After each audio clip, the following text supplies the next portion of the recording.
आखिर कौन थी वो 101 साल की वो बुजुर्ग महिला जिसे पद्म पुरस्कार लेते देख स्वयं प्रधानमंत्री मोदी की आंखें भी नम हो गईं और सीना गर्व से चौड़ा हो गया। राष्ट्रपति भवन का वो विशाल हॉल जहां देश के बड़े बड़े दिग्गज मौजूद थे, लेकिन जब 101 साल की वो महिला अपने कांपते लेकिन मजबूत कदमों से चलकर अवार्ड लेने आई तो उन्हें देखकर सबकी आंखें फटी की फटी रह गईं। सिर्फ इतना ही नहीं, जब उनका कारनामा बताया गया तो हॉल तालियों की गड़गड़ाहट से गूंज उठा। लेकिन वहीं एक सवाल सबकी जुबान पर था कि आखिर कभी हिंदुस्तान की जमीन पर पैर ना रखने वाली उस विदेशी महिला ने ऐसा क्या कर दिया कि भारत सरकार उन्हें बुलाकर इतना बड़ा सम्मान दे रही थी।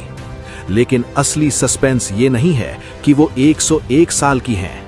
असली सस्पेंस तो ये है कि जिस उम्र में लोग बिस्तर पकड़ लेते हैं, उस उम्र में वो एक ऐसा चमत्कार कर रही हैं जो हम सोच भी नहीं सकते।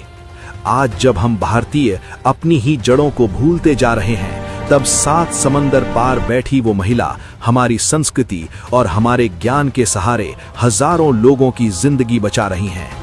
आखिर क्या है वो राज जिसने मोदी जी को भी भावुक कर दिया? जानिए इस वीडियो में। तो चलिए चलते हैं उस ऐतिहासिक पल में।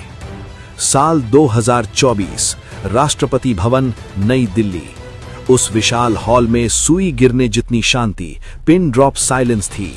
तभी एंकर ने एक नाम पुकारा, शार्लेट चॉपिन, फ्रांस। तभी एक परछाई उभरी, हरे रंग की साड़ी, चेहरे पर 100 साल का अनुभव और आंखों में एक तपस्विनी की चमक। जब वो रेड कारपेट पर चल रही थीं, तो वो दुनिया को दिखा रही थीं कि इच्छा शक्ति क्या होती है। हॉल में बैठी युवा हस्तियां भी शर्मिंदा थीं, क्योंकि जिस उम्र में हम लाठी ढूंढते हैं, ये माता किसी शेरनी की तरह चल रही थीं। जब वो राष्ट्रपति द्रौपदी मुर्मू के पास पहुंची तो पूरा हॉल तालियों से गूंज उठा। लेकिन वहां बैठे बहुत कम लोग जानते थे कि ये शार्लेट की जिंदगी की पहली भारत यात्रा थी। लेकिन दोस्तों, भारत सरकार ने उन्हें सम्मान सिर्फ उनकी उम्र देखकर नहीं दिया।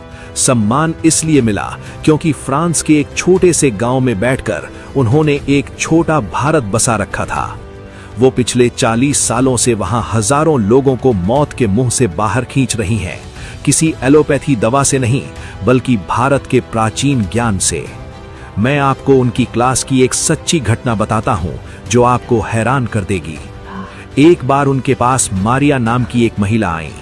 डॉक्टरों ने मारिया को जवाब दे दिया